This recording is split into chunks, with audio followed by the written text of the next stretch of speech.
This week, President Trump celebrated what he is calling one of the most transformative policies of all time. On Wednesday, he hosted a summit to raise awareness of a new federally funded investment program aimed at giving American kids a long-term financial foundation. They're called Trump accounts. So we sat down with Treasury Secretary Scott Bessent to discuss this initiative and the looming changes at the Federal Reserve. President Trump touted his new Trump accounts, designed to grow a nest egg for young Americans. We're going to give every newborn American child a financial stake in the future. Any U.S. citizen with a child under 18 can opt into a Trump account when filing taxes. We sat down with Treasury Secretary Scott Bessent to chat about the initiative. What, for families viewing, is your one-sentence pitch on the Trump accounts? Well, for the families who have children between January 1st, 2025 and December 31, 2028, you've got $1,000 coming from the government that's going to be invested into an index fund. Parents, employers, and nonprofits can make contributions in any Trump account up to $5,000 annually. If the government's initial $1,000 deposit is left alone, it could grow to $5,800 in 18 years. But by contributing the maximum, over $300,000. If I'm a low-income family, my child, when they turn 18, may only have $5,000 or so, give or take. So how are you going to prevent the wealth gap from widening with this program? Well, I think that is a terrible criticism. It shows how out of touch anyone who says that is. Because if they say only $5,000, these are families, huge number of families in America wouldn't have $500 to meet a medical emergency. So how can they say only $5,000? If they aren't able to go out and pay for college, to go buy a home eventually, if it hasn't really meaningfully changed their ability to do that, would you call this a failure?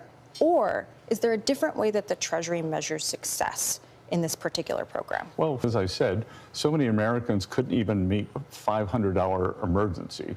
So maybe people just put it away and it's their rainy day fund.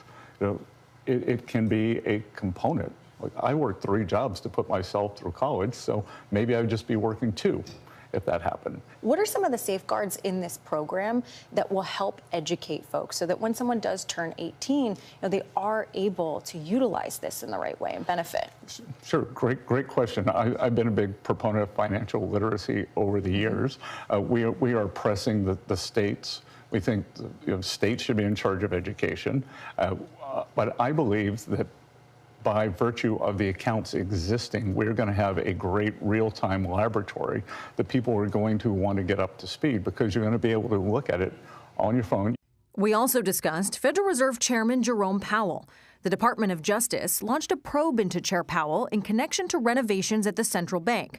Powell has called the investigation politically motivated. Secretary Bessent says no one is beyond reproach, even the Federal Reserve. The Department of Justice is investigating Fed Chair Powell.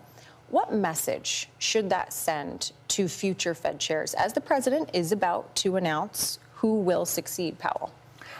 I think that the message is that independence does not mean no accountability. I've been calling for the Fed to do an internal investigation on numerous things since last spring, and they've chosen not to do it. Would it be crazy for someone to worry that there would be more accountability, more oversight if interest rates don't go the way that this president, or by the way, any future president wants? Not at all, because again, the president's well aware that it's a committee, and the committee has 12 voters. The other thing is a number of companies like Bank of America, they're going to match employee contributions and visas, allowing you to roll over some of the rewards. And on the Fed piece, by the way, we're going to have much more in the next half hour when we talk to Jill Schlesinger. Yeah. Grandmothers nationwide are rejoicing because they have more ammo to pressure their kids to have kids during this administration. Right, they get the $1,000. Yeah. All right, you can watch our extended interview with Secretary Bessent on CBSNews.com and our CBS Mornings YouTube page. You're watching CBS Saturday Morning.